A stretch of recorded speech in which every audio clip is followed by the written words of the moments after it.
Tony Bridges, Mr. Bass, producer, composer, and all those good things. How's it going, T? Hey man, it's all good. How you doing, That's all Kevin? good. So yeah, so like everybody else, we're gonna rewind and go back to the beginning. I always ask everybody if the instrument that I know that they play was the actual first instrument. So did you start on bass? No, No. Here we go. Here goes another one. no, nope, nope, nope. Wow. Um, my actual first instrument. Well, I always wanted to play guitar. Okay. Once I saw Jimi Hendrix, I wanted to be Jimmy. But you buy a cheap guitar and you get in a lot of bad habits. I couldn't. It's like, okay, how do you not hit all the notes at one time? Right. But so I kind of messed around with guitar first, but me being the logical person that I am, I kind of looked and said, well, wait a minute. Bass only has 4 strings, so they're farther apart. So that should be easier to play. Wow. Okay, that's what decision. So that's how I started playing bass. But before I started either of those, actually, in elementary school, well, I really wanted to be a drummer. Mm-hmm. But I grew up in Rochdale Village, so I grew in an apartment building. That Right, wasn't gonna right. happen. But in elementary school, I started on trumpet. Okay. Then I switched to French horn, and then I learned all the valve instruments: baritone horn, tuba, anything valve trombone. I couldn't play slide trombone, but I could play valve trombone. Actually played sax, little flute, but I couldn't hold the flute because my arms kept cramping. Right. I got tired of carrying all these heavy instruments. Wow, so you play all of So them. I said, man, I'm gonna play flute. And I felt pretty stupid playing a flute with thing in my lap, so I left the flute alone. My teacher in elementary school told, I started on trumpet. One day he pulled out this beautiful French horn and he said, anybody want to play this? Because I need some French horn players. So I look at this beautiful instrument. I'm like, oh man, I'll play it. Then the extra incentive, he said, this is such a rare instrument for people to play. If you stick with it and you want to be in an orchestra with that, this is the instrument you want to do that. Now, I had no idea at the time that because of that, because honestly, my mind was never on music as a career. I just love music and I love to play. I grew up in a musical home. My father had an incredible jazz collection. My mother was into all kinds of music. Actually, she played piano. My grandfather taught Lonnie Liston Smith how to play piano. Okay. So yeah, because he was an incredible organist, but yeah, he taught Lonnie Liston Smith.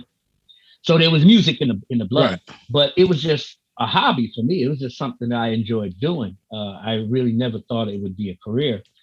So when my teacher in elementary school said the thing about French horn, I didn't know that was going to be the thing that would get me into the High School of Music and Art. But it did. Wow. And even then, still, I wasn't thinking about it as a career. Right. I didn't really honestly, I didn't want to go to my local high school, which would have been Springfield, Springfield Gardens? Right, Springfield, yep. Because up till then, I was pretty good at avoiding peer pressure and doing some of the crazy things some of my friends were doing. But there was this inner thing that said, if you go to that school, you're going to start cutting up and it ain't going to be good. So to get into music and art, I had no idea that it was going to be such an incredible experience. Right. Because, music and art, you have people from Brooklyn, Bronx, Staten Island, Manhattan. And it was incredible. I came up with Steve Jordan, Ray Chu. Marcus was 2 years behind me. I think Lisa Fisher was 2 years behind me. Was Zane with you? Some others that were ahead. Zane was in my class. Zane, Mark, Melissa Morgan. I think Lizette. I believe Lizette Wilson was there. It was Jason Heath, who's Percy Heath's son. But he was an artist. He was an art student. Right. He didn't go for music.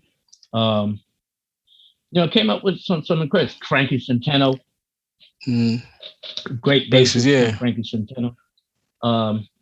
And at this age, I ain't gonna remember everybody. So if I left your name out, forgive me. I'm lucky I remember my name. Well, now, what was the elementary school you went to? PS, was it 80? PS 80. Oh, you went to 80. So yeah, that's in Rochdale. Yeah, I went. Okay. Yeah. A PS 80. And then I went to IS 72. I forgot what it's called now. Yeah. I hated junior high school. Catherine and it's after Count Basie. Count and Catherine Basie. That's what it is now. Right. Now the thing that was so funny about IS 72 was that's really when I got to explore the French horn, and Justin Guarino was. Yep, I had him. Yeah, I loved him, man. He was great. Anybody that had him loved him. It turns out it's so funny because I was on tour with Joy Sims in England, and our musical director, keyboard player, Alex Chanzas, and I was sitting in a bar, after show probably, and we were talking about our childhood.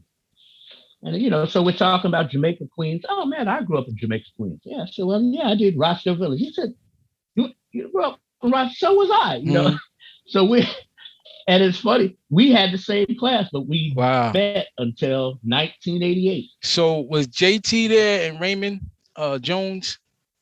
Raymond Jones was there. Okay. Okay. Raymond Jones was there. Yeah.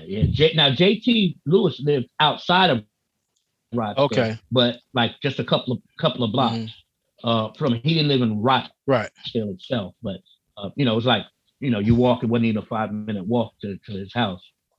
Yeah. So I came up watching JT, when he was playing with the Richard brothers, David, and I forgot his other brother. Man, they had a rock and roll trio that was incredible, and that influenced me a lot. Because one thing about growing up in that area, you didn't learn just one genre of music. Right. You played it all. You learned it all. Watching JT, of course, you had all the incredible bands, Juice, Creative Funk, the Promoter Brothers. Right. What about you knew the Palmer Brothers, right? You knew Palmer. Yeah. Man, that's the best. Jack Staff. Right, You've had all these incredible bands, and I came up. I cut my teeth with a band called the Board of Directors. I remember them. I believe Mike Henry was the drummer, leader of the band. Tinker Barfield's brother, Harry Barfield, was our guitar player. Vinny, I can't remember Vinny's last name. Great keyboard player. And of course, our lead singer, Casey Stewart, just was ridiculous. And that was back in the days when you had bands. We had horns and percussion. I remember the band. I don't think I ever saw the band, but I, the names, because at that time we was too young. We was getting kicked out of people's backyards. Yeah. See, now the funny thing is, and I can't remember the name of that club that was on. It used to be New York Boulevard. But it was like right across the street from the library. So you had a million different names. Right, you had The Scene, which is the last name I remember. The Scene, right? That's it. But it had a different name. Yeah, because even my mother said it was named something else, and she remembered. I was like, I don't remember that name. It goes back. Oh boy, See, we used to rehearse in the basement. Okay. We used to rehearse in the basement of that place. Play like 6 1-hour sets. Place be packed, and the owner would say, "Man, I ain't make no money tonight," And we're like, "Dude, are you kidding?" we fought to get our $25 every weekend, man. It was funny. That's why people say, talk about paying dues, boy. We paid them. Literally, you played 6 sets, 6-hour sets. Wow, dang. Yeah, because when we started, we didn't get out of there till like 4 or 5 o'clock in the morning. Wow. One day, man, I tell you, it was so funny. I came in, I was coming in, and my mother was going to work. And she was like, "Look, young man, you ain't gonna keep coming to this house at this time." Now, I'm not even doing anything wrong. I'm working. Right. But I'm a firm believer, this is their house, this is their rules. She said, "You're not gonna keep coming in here when I'm going to work, you know, because if you can't be here before I leave to go to work, you need to get out. Wow. You know, I was out the next day. Hey. It took her 2 years to get over that. Wow. Because I wasn't gonna disrespect my mother, Right, man. right. You know, it's like, hey, mom, look, I love you, and I'm gonna respect your wishes, but you know, when we finish playing, by the time we finish fighting with this cat trying Get to that get our money. money, you know, I'm gonna get in here just about when you roll it out, you know, Right. because you think about it. If you play a 6 1 hour sets, that's already 6 hours. Right. Now let's not talk Life about of the a little breaks. musician, right? You probably ain't starting to what, 10, something like that? And playing at Yeah, them like clubs. 9. Yep. Yeah, you know. But man, it was such a great experience because especially the board of directors. Like oftentimes when you hear people talk about the Jamaica Jamaica Queens bands, you don't really hear anybody mention that band, but that was I mean, we played for tons of people in tons of places, you know, all over New York. And that was where I learned how to play a show. Mm-hmm. Because Mike, I'll never forget, one day we were practicing and Mike goes swing, he plays a roll, and he goes to hit. He says, everybody hit on the, you know, you hit when I hit. Right. And he would swing his stick and he'd stop just before he hit the drum or the cymbal. And boy, if you made a mistake and played something, he was like James Brown. Yeah, hey. Wow. So you To learn, watch. Yeah. you really learn how to watch and know that there are certain points in music that you have to have dynamics, Mm-hmm. and you know, Right. and Ralph Roll and I used to have a little thing we used to do. I used to challenge Ralph. If I point, he had to hit a cymbal. Mm-hmm. And he don't know when I'm gonna point, but I point, and it was just a lot of fun because you get to see who watches, Right, who's right. paying attention. And in the board of directors, that's where I learned it's not, you know, like a lot of people, who are your bass influences. And though I've come up watching a lot of the local bass players, I didn't necessarily listen to all the cats that were on record. But I grew up with the board of directors where you listen, what's the guitar player playing? Right. What's the keyboard player playing? And most importantly, for a bass player, what is the singer singing? You know, Right. and that's why, and that was very helpful in my recording career because a lot of times, you know, you go in, and I know I'm jumping all over the place, but you go in and record a record, and back then, a lot of times, you know, you have no idea what the lead singer or the chorus sounds like, Right. so you could play anything. And I used to tell the producers, I said, look, at least let me hear a reference vocal. Right. But why? I said, because what I'll play will be determined by how I'm underpinning what they're doing, Right. you know?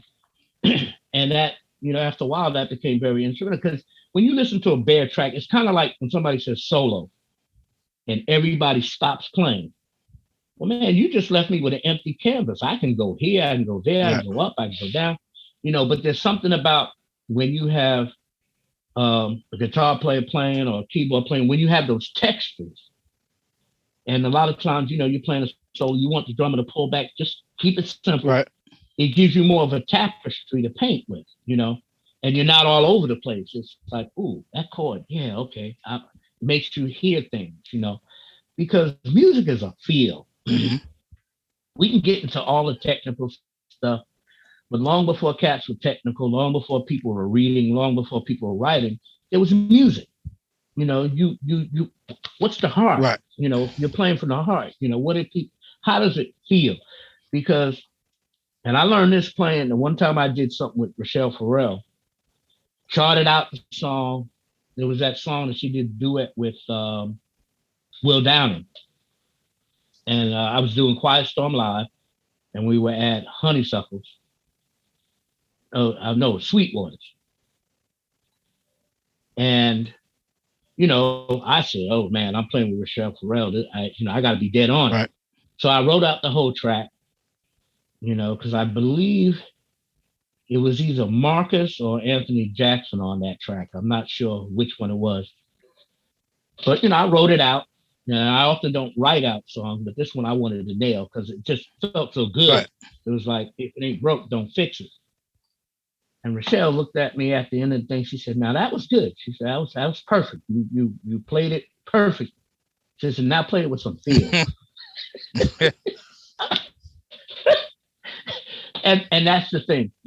You can be perfect, but if it doesn't feel good, what good is it? Right. You know, Absolutely. it's like I've had people challenge me about playing rock. Man, that's simple music. I said, okay, you play an eighth note and make it groove. You know, play an eighth note groove and but make it groove. Mm-hmm. Some cats aren't steady with it. It's like playing a shuffle, or it's like playing reggae Right. or playing Latin. The stuff might seem simple, but if you don't play it right, if it doesn't feel, if you don't play it with the right feel, you'll hear the notes, but you ain't gonna Right. feel the That's vibe. some of the hardest stuff to do is make a feel out of something simple. And a lot Simple. of cats can't really do that. They really can't take the simplicity and make you groove with it because Yeah, I was working with Bud Ellison, Patti LaBelle's longtime musical director. Was doing some recording, and it was something we were playing. And he said, "Man, he said you should be able to play Mary Had a Little Lamb and make it groove." Mhm. I was like, "Wow, okay." You know, he also that was the guy that taught me about simplicity because and how in a band, and again, this I have to take this back to the board of Right. directors because this is what I learned. How do you play in a band? It is not about, okay, let me hear the count off and I'll meet you at the end, which I've seen a lot of bands that it's like, okay, they're playing, but they ain't playing together. Yeah. You know, they are not playing Yeah. together. It's just this one is kind of going for, hey man, Cl- you know, cl- I'm the baddest drummer. Clearly, that's not I'm the being baddest guitar player. clearly that's not being taught anymore. It's because, like you said, you see cats now. Like you said, I'll see you at the end, at the last measure. Yeah. Yeah. All they heard was 1, 2, 3, 4. And it's like, yeah, like Yeah, band, BAND, band. That is not bass player, it's not guitar player, it's not sax, I mean, trumpet, cause drums, or whatever. cause Mr. Guarino used to tell us that. He said, "You're a band," and he always said that you're supposed to know what the other member is playing. You're supposed to hear how everything fits together. Which I is, mean, think about it in an orchestra, and see, that was a good thing coming up in those days. You played classical music and contemporary music mhm, and everything in between. My favorite music was Baroque music. I love Bach. Um, in an orchestra, and I mean, I don't remember the biggest one. Probably the biggest orchestra would have been the one that I played with in music and art. mhm, Okay, you have your flute section, your piccolo section, your trumpet section, your sax section, you know, your tuba section. You have all the drums, timpanis, every percussion thing in between. You know, your violins, your cellos, you know, your upright bass. All of them are important to that music. It's not one instrument is more important than the other, you know, because it's not so much that you hear everything at one time, mhm. but if you take something out and listen to it later on, you're like, nah, there's something missing. Yeah, you took the piccolo out, Mhm. you know, or you took the flute out, or you know, those parts. You have to have them, and that's going back to elementary school. How I ended up playing all the different instruments was there were certain things that no one would play. So I was like, well, I'll play it, you know. Right. So now, so when did you actually start playing bass? If you was playing all those different instruments up until then, so was you? It probably in junior high school because I think I was messing around with, I had a Mhm. little plastic guitar where my parents used to put me on punishment, you know. Just go to your room and don't come Right. out. Well, shoot, I had my little plastic guitar, man. I was good. You can keep me locked up in this room. I ain't bored. And then from that, like I said, I wanted to play guitar, but you know, because of the cheap guitar I had, I was just bad habits, and it just I couldn't get it, you know, couldn't make it work. Um, I think I gravitated towards bass.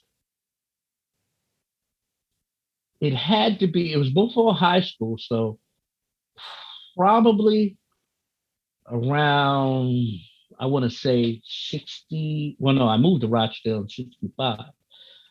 Probably around 68, probably 2 years before I went, maybe 3 years before I went to high school. I don't know. I don't even know how I ended up picking it up. That was, well, I made that decision. Right. Well, you can't play guitar, try bass. It had to be around 68. I want to 67, 68, 11, 12 years old. Because we used to live in Percy Heath's basement.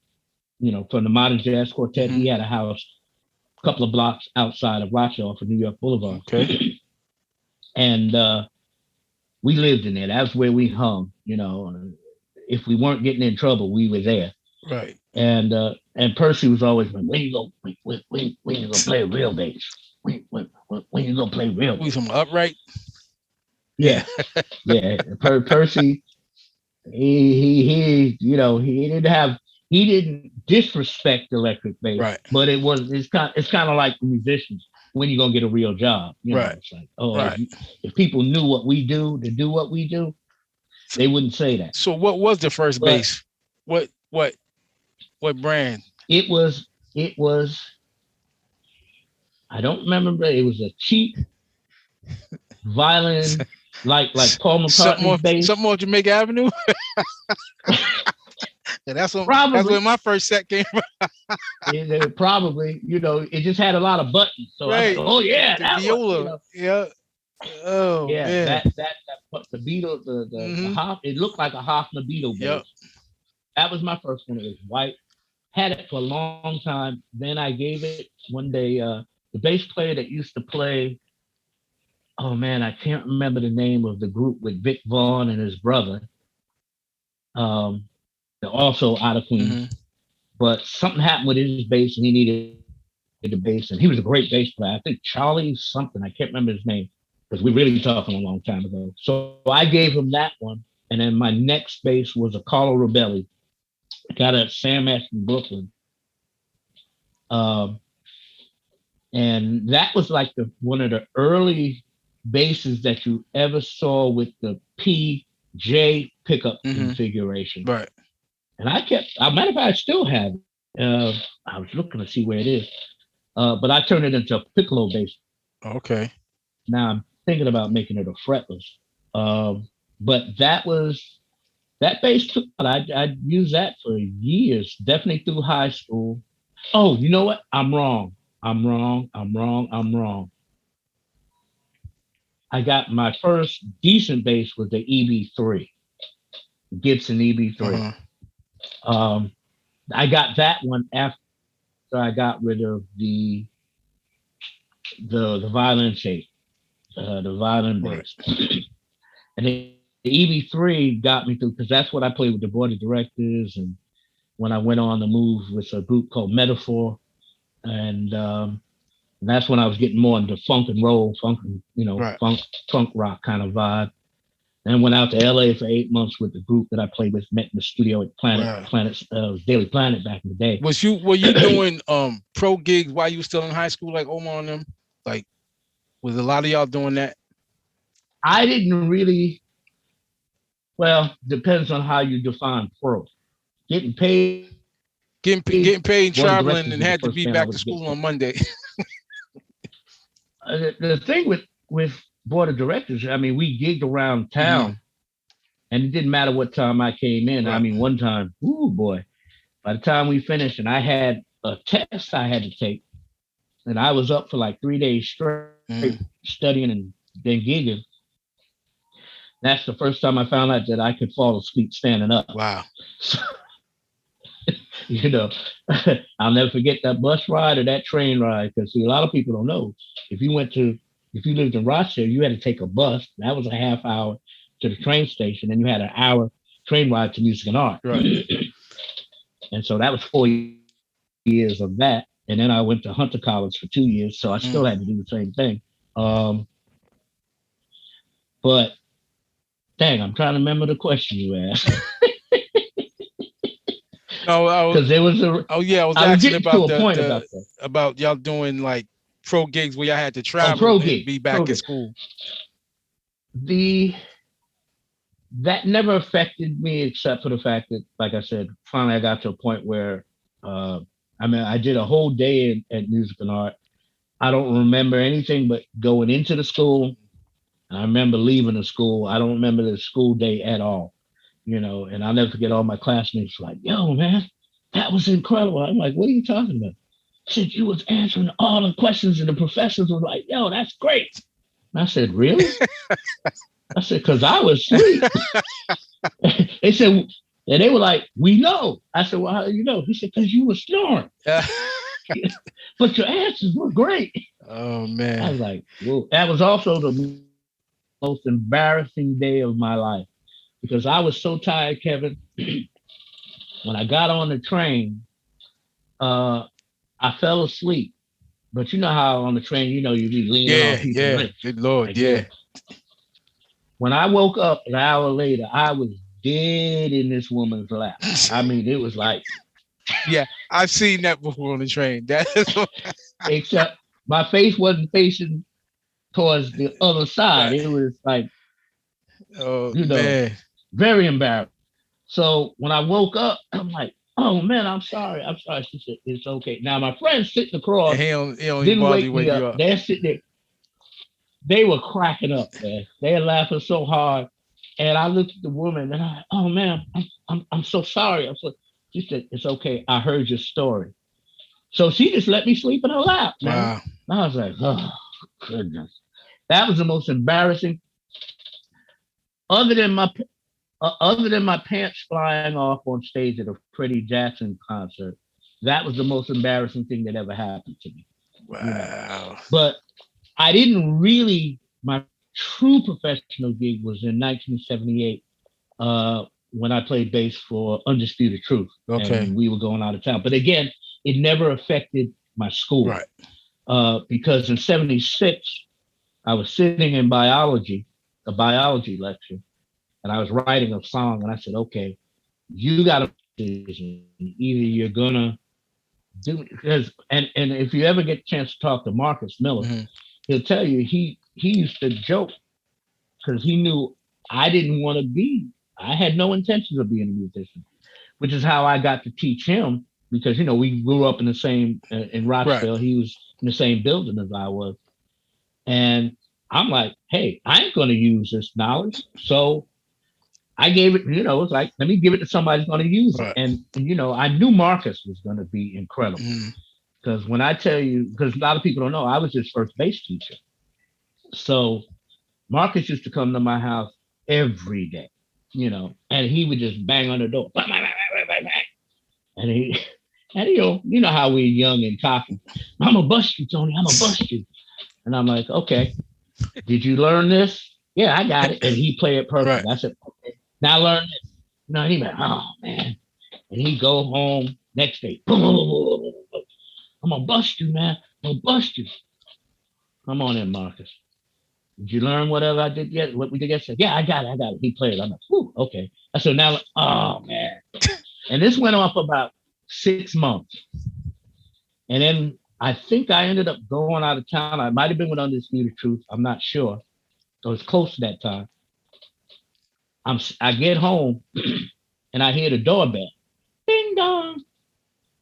And I look out the peephole and I see Marcus and I'm like, uh-oh. He didn't say nothing. Right. He was quiet.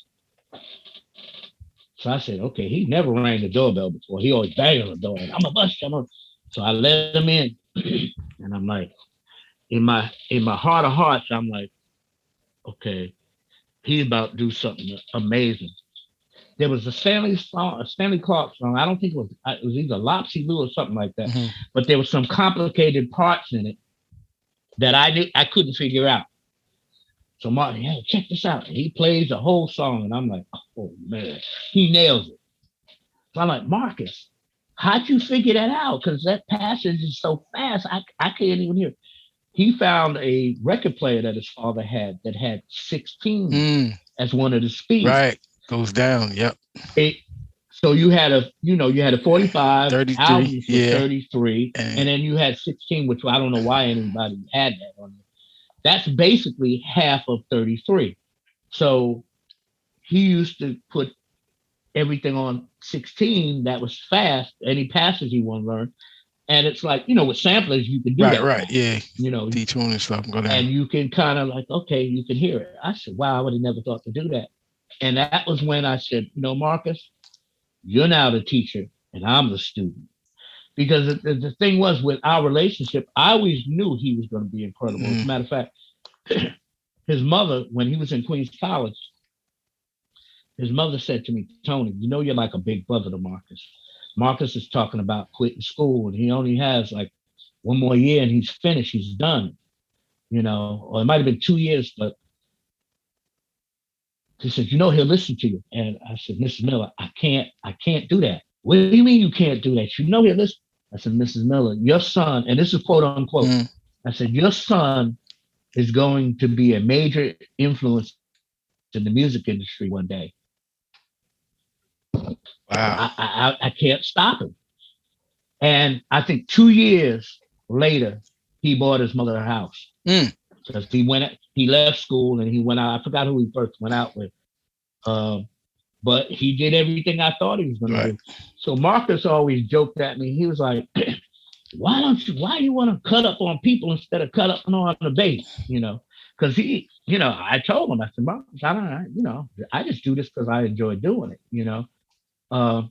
So I enjoyed teaching him because I knew he was going to take everything that I had given him and take it to a whole nother level, which is what he did. I mean, I knew he was a genius from the time I started with him, man, because it was just like, man, you show it to him and the next day he's got it, And for me, it makes it a little bit difficult for me to teach now because I'm used to cats. Mark White was another guy I did that from the Spin Doctors that I did that with.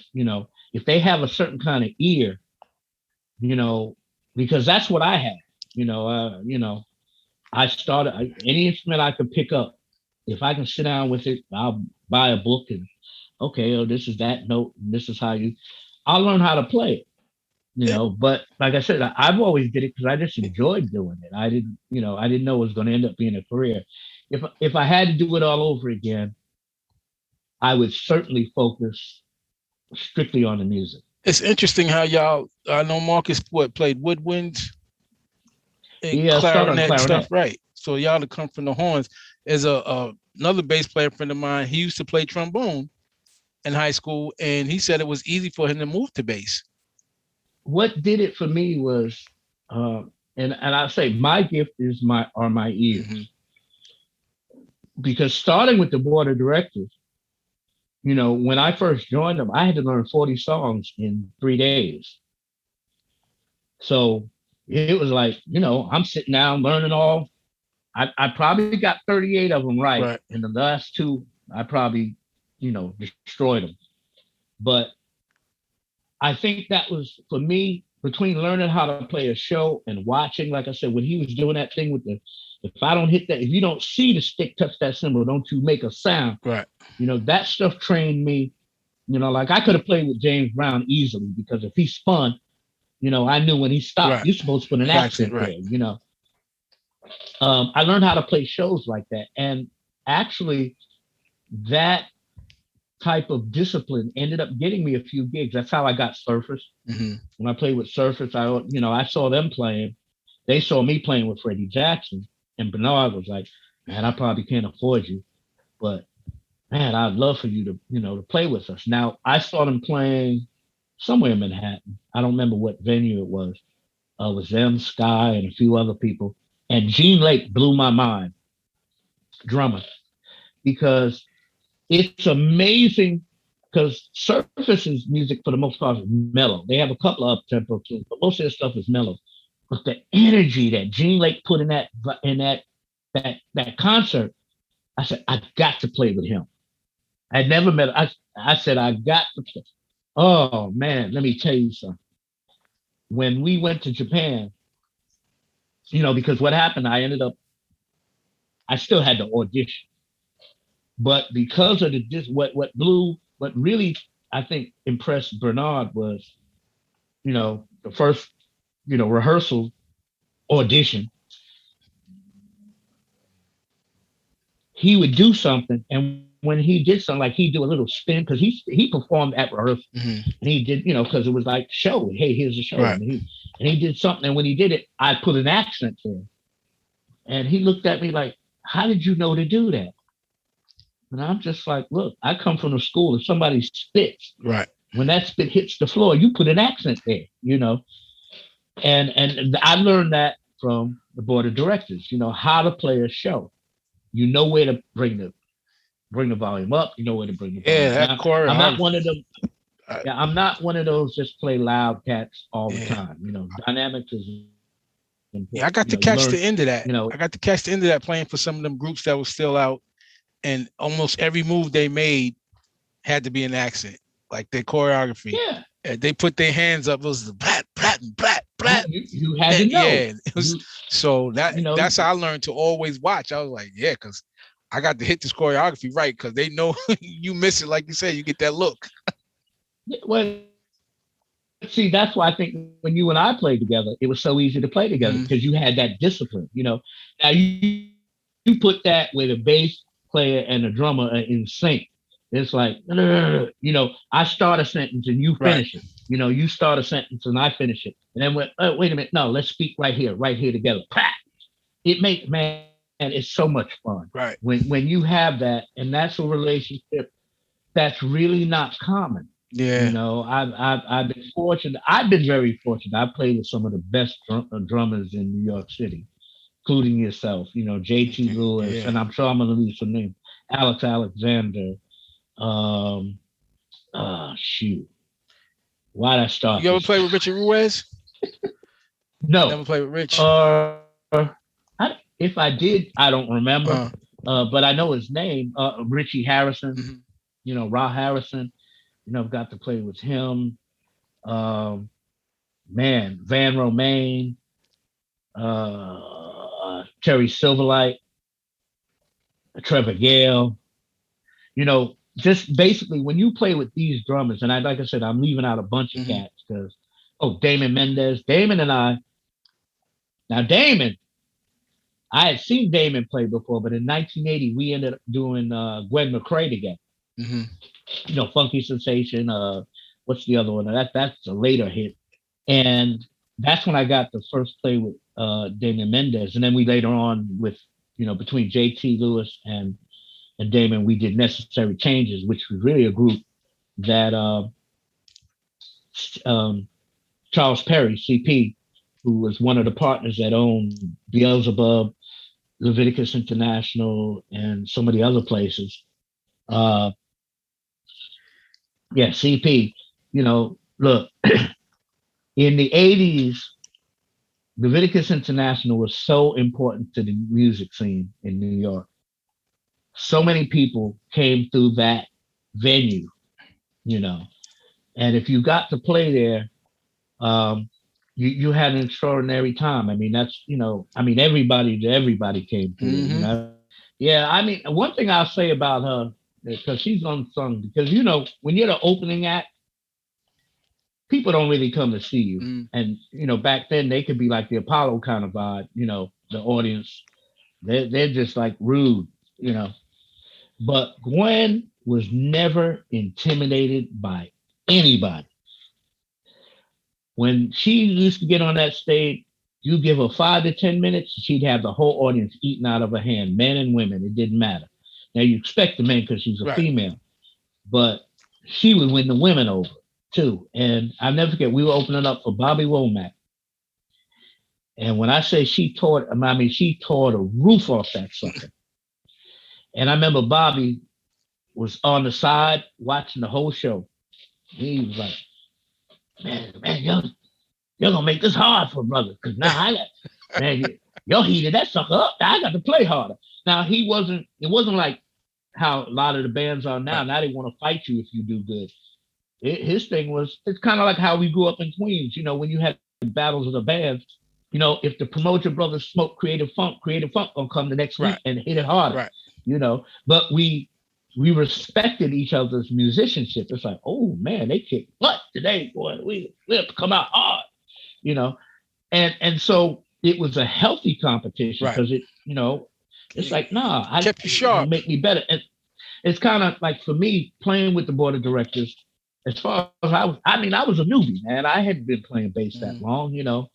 Now, all that jamming in the basement is one thing, but now, you know, you have a specific thing you got to do, and you got to do it well. You know, I had to, you know, I was fortunate because I've always played with musicians that were better than me. So there was a lot to learn. Like I said, I didn't just listen to bass players. It's like, okay, what's the keyboard player playing? And even today, sometimes somebody will play a little lick, and I'll throw the lick back at them, but I'll still keep the groove. And they're like, okay, I heard you, you know. And sometimes that's the stuff that the audience doesn't know. You're having fun on stage, trading little licks, right? You know, but learning how to do it tastefully, you know, while still performing your function, you know. And that's why I had somebody ask me a long time ago. He said, do you play the bass from the bottom up or from the top down? I said, man, I play the bass. You got to put the foundation. Right.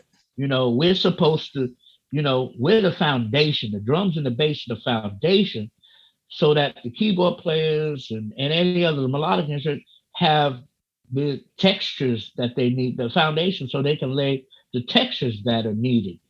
You know, I said, if I'm up here playing solo bass, well, who's playing bass? Right. You know, now there's a place if I'm on a solo gig, because Lord knows Sherry Winston pushed me in the early 70s in a place that I didn't want to go.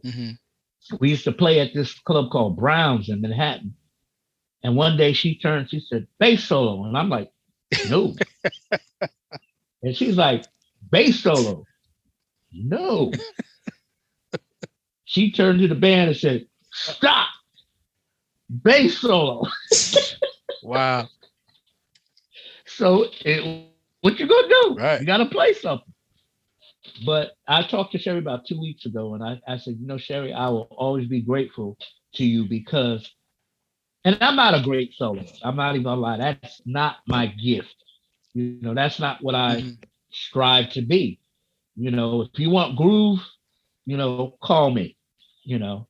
But the solo thing, I'm amazed that Marcus and Bobby Wooten and Mohini Day, and I mean, just incredible cats. I mean, even the ones that I came up with, you know, Liz Chisholm and you know, Double Z and, you know, Barry Johnson, and, you know, those cats, there's so many, Ray Wesley, yeah.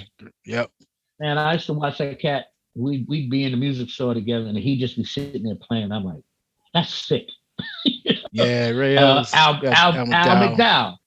Al McDowell, man. Al is just ridiculous, man. But these are unsung cats. Right. There's so many of them that came up in our community, but they could solo, you know. That wasn't really my thing. So when Sherry put me on the spot, it kind of got me to a point where if I feel something, and you'll remember, I mean, there was a couple of times when we were in Guadalupe. Oh no, when we were in Haiti. And it's just that texture that was being played. Okay, I could hear a bass solo. Right. And I remember, I don't know if you remember, I said, man, I wish somebody taped that. I hope somebody taped that. Because I'll never play that again. I'll never play it like that again. You know, and every now and then you just get that inspiration. And a lot of times sound, right. Sometimes it's sonically what somebody else is playing, but sometimes it's, you know, you put them new strings on, or every now and then I'll play somebody else's bass and I'm like, oh my goodness. Yeah, and you start playing in a way that you don't normally play. And it's like, I love those moments. I just wish I had them more. That was a good unit. Steve Skinner on keys. Yeah. What was that? John Prescott? Man, you know. Playing guitar. Yep. Yeah. Rest in peace, John. Oh, he passed on? I didn't know that. Oh, long time really? ago. Wow, I didn't know that. John's been going over 20 years. Really? Wow. Yeah.